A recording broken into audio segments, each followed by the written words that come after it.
So hello guys, good morning. So welcome back to my YouTube channel. This is Otoboyson.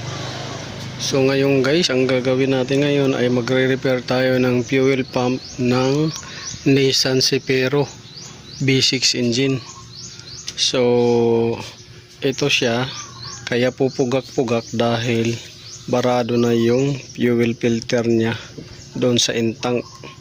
Barado na, kaya pumupugak-pugak to.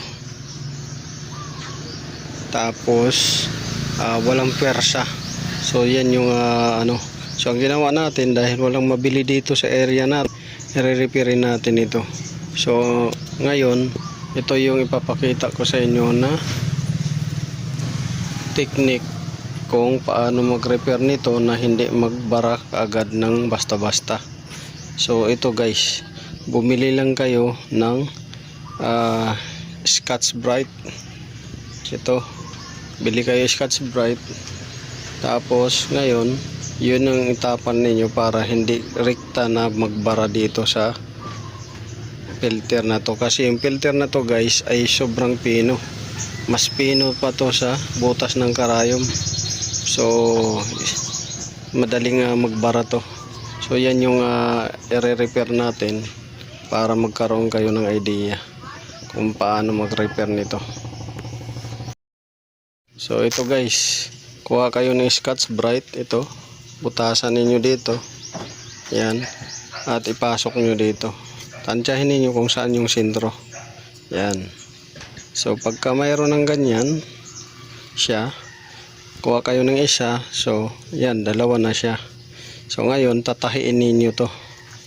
Tatahiin ninyo tong dalawa na to para hindi sila maghiwalay. So ganyan yung isa diskarte ko para hindi mabilis magbara ang fuel filter sa tangke. Dahil lalo na kung ang tangke ninyo ay bakal, mabilis talaga yan magbara pag bakal. So malalaki pa yung bara niyan dahil nagkakatuklapan na yung kalawang sa tangke. So yan yung dahilan kung bakit yung injector ninyo nasisira, dahil lumulusot na doon yung kalawang at napupundo na doon sa injector. So hopefully ito, yung injector nito, observe natin kung hindi ba siya mamalya, tapos hindi, wala bang nasirang injector. Pangalawa is yung fuel pump, dahil itong fuel pump pag barado yung filter, nagka-cut off din yan, itong fuel pump na yan, para maiwasan yung pagkasunog. Minsan naman talaga hindi na humihigop, gawa ng nabarahan na rin yung daluyan niya dyan. So napuno na. So kagaya nito, yung panghigop natin, yan, yan yung panghigop natin sa tangke, nasira dahil nagbara, gawa ng sobrang daming latak tsaka putik na yung nahihigop. Ito, ewan ko lang to kung hindi ito nagbara guys. So yan yung ano natin, i-repair. So ganun lang guys yung technique. So ating observe na lang to kung hindi ba mag-cut off yung fuel pump. So ayan na guys yung ginawa natin. Yan.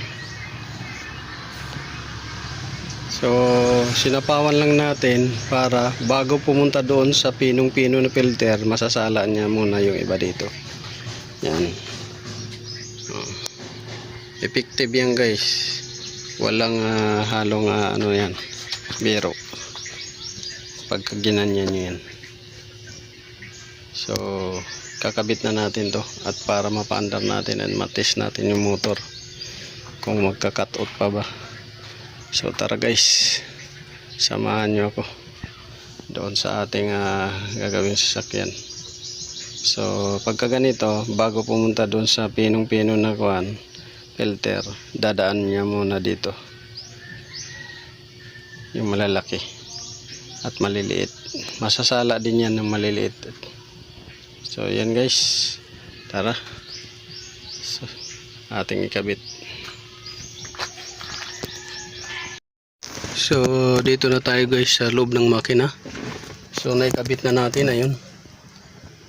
So naisarado na natin yung pump, pero yung cover wala pa.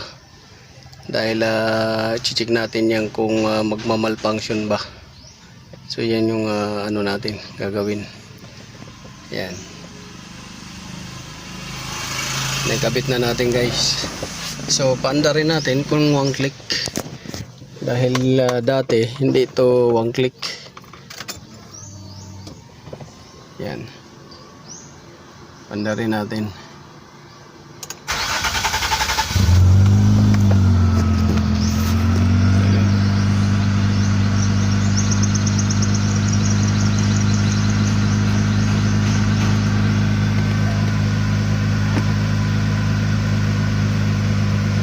So yung RPM dito guys sira kasi yung RPM minsan papatong dyan ng tama, minsan nandito sa kalahati. So ayusin din yan, kasama sa ayusin. Ito rin minsan gagana speedometer, minsan hindi. Tapos ito fuel pump, so far gumana na siya. Ito gumagana rin to, pero check natin kung gagana. So yung dalawa na yan ang gumagana sa gilid-gilid. So yun, ulitin natin ulit pagpaandar.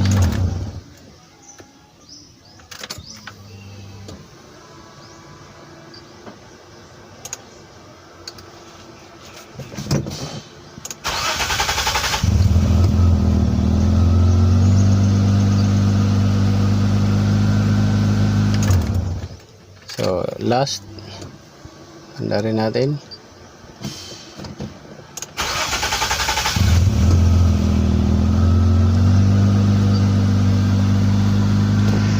So yun. So kung nagustuhan nyo to guys, yung video natin, don't forget to like, share, subscribe my YouTube channel, Autoboy Son. At pag-support ng ating channel.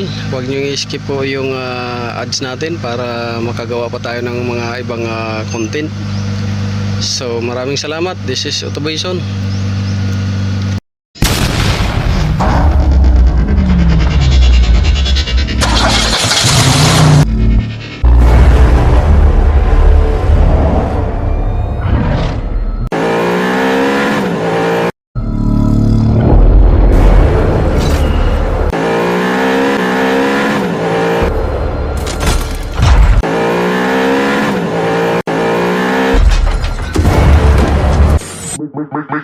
Make